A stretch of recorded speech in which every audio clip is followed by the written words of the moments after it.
Eto na mga kakulay ang mga naganap sa aking karawan at kinaladkad nga ako ng aking mga anak na kumain sa labas. Pinakang treat nila sa akin. Eto na si Kikay at nagpipindot na sa malaking cellphone upang umorder. Kanya na po itong binayaran doon sa cashier. At syempre pa habang nag-aabang kami ay meron siyang biniling red ribbon cake para sa akin.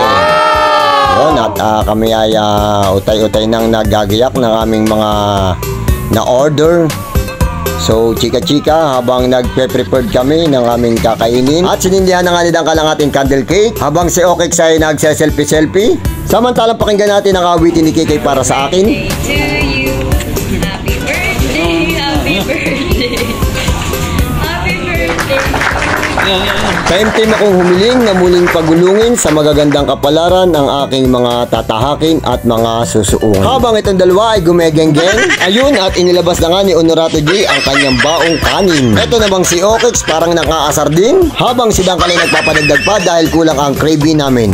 At syempre pa, hindi magpapatalon yung bida, meron din akong baon, tadadeng, galonggeng. At dahil crave ko ang galunggong, isinama ko ito sa treat ng mga anak ko. O halika na, kain na tayo. Yum yum yum. Ayan ang galunggong. Oops, ano yan?